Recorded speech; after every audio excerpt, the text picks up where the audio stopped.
ಏನ್ ಮಚ್ಚ ಫೋನೇ ಇಲ್ಲ. ನಿನ್ ಫೋನ್ ತೆಗ ನೈ ಮರಿ ಕೇಳಂಗಿಲ್ಲ. ಫ್ರಸ್ಟ್ರೇಷನ್ ಐತೈತ್ ನಂಗೆ. ಯಾಕೆ ಮಚ್ಚ ಏನಾಯ್ತು? ನಮ್ ಫ್ರೆಂಡ್ ಒಬ್ಬ ಗೋಳಿ ಮಗ ಬೆಳಗ್ಗೆ ಫೋನ್ ಮಾಡ್ಬಿಟ್ಟು ಮಚ್ಚ ಬೇಗ ಬಾ ಬಾಡಿಲಿ ಒಂಥರ ಆಗ್ತಿದೆ ಹಾಸ್ಪಿಟ್ಲ್ ಹೋಗ್ಬೇಕು ಅಂದ.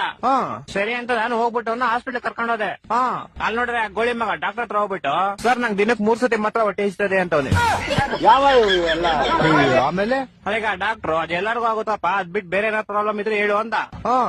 ಅದಕ್ಕೆ ಈ ಗೋಳಿ ಮಗ ಸರ್ ನಂಗೆ ಬರೀ ನೈಟ್ ಮಾತ್ರ ನಿದ್ದೆ ಬರುತ್ತೆ ಅಂತವ್ನೆ.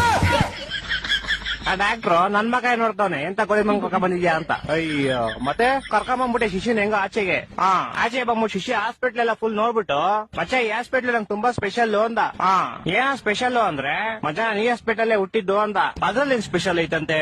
ನಾನು ಸೇಮ್ ಕ್ವಶನ್ ಕೇಳ್ದೆಪ್ಪ. ಮಚ್ಚ ನಾನ್ ಚಿಕ್ಕ ವಯಸ್ಸಲ್ಲಿ ಹುಟ್ಬಿಟ್ಟೆ ಅದೇ ಸ್ಪೆಷಲ್ ಅಂತ. ಒಂದೊಂದಲ್ಲ ಅದ್ ಬಿಡಪ್ಪ ಹೋಗ್ಲಿ. ಮಚ್ಚ ಹುಟ್ಟಿದ ತಕ್ಷಣ ನಂಗೊಂದ್ ಸೀಕ್ರೆಟ್ ಗೊತ್ತಾಯ್ತು ಅಂದ. ಏನ್ ಸೀಕ್ರೆಟ್ ಅಂದ್ರೆ ಮಚ್ಚ ಹುಟ್ಟಿದ ತಕ್ಷಣ ನೋಡ್ತೀನಿ ನೋಡಿದ್ರೆ ನಮ್ಮ ಅಮ್ಮ ಲೇಡೀಸು ನಮ್ಮ ಅಪ್ಪ ಜೆಂಟ್ಸು ಅಂತ. ಹೊಟ್ಟೆ ಎಷ್ಟು ಉರ್ಸ್ತಾವ್ರು ಅಪಕ್ವತ್ನ ನೋಡಿದ್ರೆ. ಮಚ್ಚ ಬಂದ ತಾಳ ಅವನೇ ಬಂದ. ಮಚ್ಚ ಏನ ಮಚ್ಚ ಗಾಡಿ ಏನೋ ಪ್ರಾಬ್ಲಮ್ ಆಗ್ಬಿಡೈತ್ ಮಚ್ಚ. ಏನಾಯ್ತಾ? ಮಚ್ಚ ಗಾಡಿ ಓಡಿಸಿದ್ರೆ ಟೈರ್ ತಿರುಗ್ತೈತೆ ಮಚ್ಚ.